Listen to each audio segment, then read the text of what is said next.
ভাইরে ভাই, আমির হামজা সাহেব সংসদে আজকে ফাটাকেষ্ট হয়ে গেল। দর্শক, আপনারা জানেন মুফতি আমির হামজা হুজুর কিন্তু তিনি যখন ওয়াজ মাহফিল করে সেখানেও কিন্তু তিনি কাউকে ছাড় দিয়ে কথা বলে না। এবার কিন্তু সেম ঘটনাটাই ঘটাইলো সংসদে দাঁড়িয়ে। প্রধানমন্ত্রীর সামনে প্রধানমন্ত্রীকে ইঙ্গিত দিয়ে যে কথাগুলা বলছে দর্শক, যা শুনলে আপনি অবাক হয়ে যাবেন। কেউ তাকে থামাতে পারলো না আজকে সংসদে। যে কথাগুলা বলেছে, আপনারা গতকালকে সরকারি দলের একজন নারী সংসদ সদস্যের বক্তব্য শুনে অনেকেই এটা নিয়ে কমেন্ট বক্সে অনেক কিছুই বলেছেন। আজকে আমির হামজার এই ভিডিওটা দেখেন ভাই, ভিডিওটা আপনাদের কাছে আমি মনে করি 100% ভালো লাগবে। আমির হামজা যে কথাগুলো বলছে আজকে সংসদে দাঁড়িয়ে, অবশ্যই শেষ পর্যন্ত ভিডিওটা দেখার পরে কমেন্ট বক্সে কমেন্ট করবেন, ভিডিওটা সর্বোচ্চ পরিমাণ শেয়ার করবেন, এটা হচ্ছে আমার রিকোয়েস্ট। আগে আমির হামজা হুজুরের এই বক্তব্যটা আগে শুনে। যে এটা লুটপাটের বাজেট, এই বাজেটকে বাইরে অনেকে বলছে চানাচোর মার্কা বাজেট, যা শুনতে ভালো লাগলেও খেলে পেট খারাপ হয়। আমি আমার কুষ্টিয়ার 3 আসনের জনগণের পক্ষ থেকে বাজেট সম্পর্কে কিছু আলোচনা এবং প্রস্তাবনা রাখতে চাই মহান সংসদে। মাননীয় স্পিকার, জাতীয় বাজেট একটি দেশের অর্থনৈতিক উন্নয়ন, সামাজিক নিরাপত্তা এবং জনগণের কল্যাণ নিশ্চিত করার অন্যতম প্রধান মাধ্যম।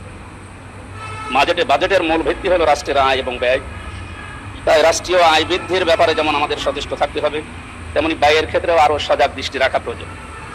মাননীয় স্পিকার, অতি প্রয়োজনীয় উল্লেখযোগ্য ব্যয়ের খাত চিহ্নিত করে দক্ষ ব্যবস্থাপনার মাধ্যমে জনকল্যাণের স্বার্থে অগ্রাধিকারের ভিত্তিতে যথাযথভাবে ব্যয় করতে হবে, এটাই আমরা মনে করি। রাষ্ট্রের আয় বৃদ্ধির জন্য কর প্রশাসনের আধুনিকায়ন, কর ফাঁকি রোধ, অর্থ পাচার, রপ্তানি বৃদ্ধি এবং বিনিয়োগ বান্ধব পরিবেশ সৃষ্টি করতে হবে। একই সঙ্গে সাধারণ মানুষের উপর অতিরিক্ত করের চাপ না বাড়িয়ে রাজস্ব আহরণের নতুন ক্ষেত্র খুঁজে বের করতে হবে। দেশের সবচাইতে বড় গুরুত্বপূর্ণ বিষয় হচ্ছে বেকার সমস্যা। এই বেকার সমস্যা নিরসনে শিল্পায়নের প্রতি বেশি গুরুত্ব দেওয়ার প্রয়োজন। বৈদেশিক রেমিটেন্স বৃদ্ধির প্রতি বিশেষ গুরুত্ব আরোপ করা অধিক প্রয়োজন। মাননীয় স্পিকার, ব্যয়ের ক্ষেত্রে শিক্ষা, স্বাস্থ্য, কৃষি, যোগাযোগ, সামাজিক নিরাপত্তা এবং কর্মসংস্থান খাতকে অগ্রাধিকার প্রদান করতে হবে। মাননীয় স্পিকার, বাংলাদেশ কৃষি নির্ভর একটি দেশ। কৃষি ক্ষেত্রে যত উন্নয়ন হবে দেশ তত অর্থ সমৃদ্ধ হবে। এজন্য কৃষকদের স্বল্প মূল্যে সার, বীজ এবং শুল্ক মুক্ত কৃষি সরঞ্জাম আদি সরবরাহ করা প্রয়োজন। শিক্ষা খাতে বাজেট বরাবরই কম থাকে, এবার যতটুকু হয়েছে আমরা চাই বিশেষত বাংলাদেশের বিশ্ববিদ্যালয়গুলোর গবেষণার ক্ষেত্রে এই বাজেটের সঠিক ব্যবহার যেন করা হয় এবং গবেষণার জন্য বাজেটকে আরো বৃদ্ধি রাখা সম্ভব হচ্ছে না বলে গবেষকরা জানাচ্ছে। মাননীয় স্পিকার, দেশের সংখ্যাগরিষ্ঠ মুসলিমদের জন্য প্রতিষ্ঠিত মাদ্রাসাগুলো যুগ যুগ ধরে অবহেলিত। ইবতেদায়ী মাদ্রাসা এবং সকল জেলা শহরে আমি একটা করে ফাজিল এবং কামিল মাদ্রাসা জাতীয়করণের মাধ্যমে মাদ্রাসা শিক্ষার উন্নয়ন ব্যবস্থা এবং এবারের বাজেটে আসলে বাজেট আরো যথার্থ হতো বলে আমি মনে করি। মাননীয় স্পিকার, যোগাযোগ ব্যবস্থার উন্নয়ন হলে দেশের অর্থনৈতিক সমৃদ্ধি ঘটবে বলে আমি মনে করি। তাই সারা দেশে রেল যোগাযোগ ব্যবস্থাকে আরো আধুনিকায়ন, উন্নয়ন এবং রেল সম্প্রসারণ করার জন্য জোর দাবি জানাচ্ছি।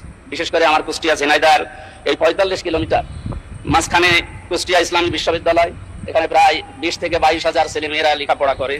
এদের জন্য ট্রেনের যে ব্যবস্থাটা করা হয়েছে, রেল লাইন চালু করার উদ্যোগ নেওয়া হয়েছে, আমরা শুনেছি, এখনো কার্যকর কোনো ভূমিকা দেখতে পাইনি। আশা করি এই ব্যবস্থাটাও এই আগামী বাজেটে অন্তত আসবে। এই বিশাল বাজেট প্রণয়ন হওয়ার বিগত সময়ের মতো বর্তমান সরকার দলীয় দায়িত্বপ্রাপ্ত বিভিন্ন ব্যক্তিবর্গ যে অর্থ পাচার করবে না তার নিশ্চয়তাকে দুই দল থেকেই আমরা বহু কথা শুনেছি বাজেটের উপরে। আমার মনে হচ্ছে গতানুগতিক কথাই বেশি আসতেছে। ওনারা কথা তুললেই বলা হচ্ছে যে বাজেট নিয়ে সারা দেশে আনন্দের বন্যা মিছিল বয়।